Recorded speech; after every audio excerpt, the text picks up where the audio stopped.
Welcome to the Code with Jason meetup. This time we're going to continue to work on the ChatGPT Vim plugin that I've been working on. As usual, I'll start with a little demo of the plugin's functionality, and then we can start working on the next thing. So here is what it does. I'm going to split this pane here.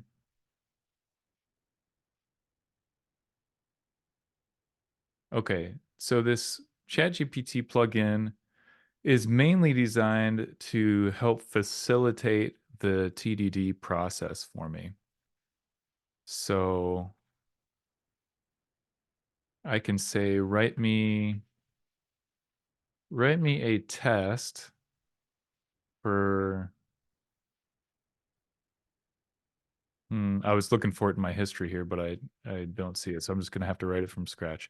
Write me, sorry, there we go. Okay, here it is. Write me an RSpec test for a program that factors numbers. For example, if given the number 8, the expected return values are 1, 8, and 2, 4. So let's give it that and see what we get back. Okay, we get a test here, and this matches what I would expect. So now what I can do is I can send another command to GPT and say, give me the command to run this test, and then actually run it. And so we get this test run and we get an error, unsurprisingly, because this factor class that the test refers to does not exist. So our plugin can send Jason, this failure. Yeah. so we can't see your screen or where. Yeah, I've made this mistake before, huh? Okay. Share screen. Okay. Okay. So here's the test that I just ran, and you can see this failure. So I sent this failure to GPT, and it gave me this class called factor. And actually, super quick, I'm just going to run through that exact same thing again so you can actually see it. Okay, I'm asking it to write me this test, and here it is. I'm asking it to run the test, and here's that. Now I'm going to send the results to GPT, and it gives me the code to make the failure message go away. What it didn't do is add an include to this file, so I'm just going to do that manually.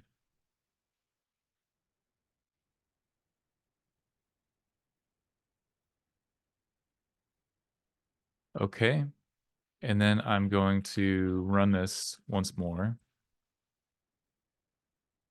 And now we get a passing test.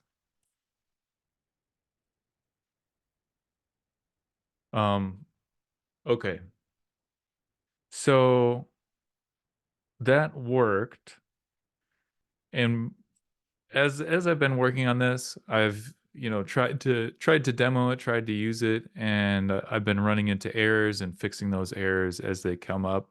So let's continue to use this until we run into some problem. Okay. So first of all, I don't like this test. I think a test should only be about one thing, and this is about two things. Um, it includes two cases. It's 1.8 and 2.4. I want to have two separate tests. One that says it contains 1.8 and another that says it contains 2.4. So I'm going to say this. I don't like the test you wrote. I want two separate test cases. One for 1.8 and another for 2.4. Let's see what it does with that.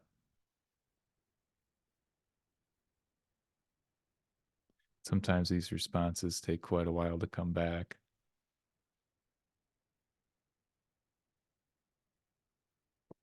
Okay. So this has a small problem in that it included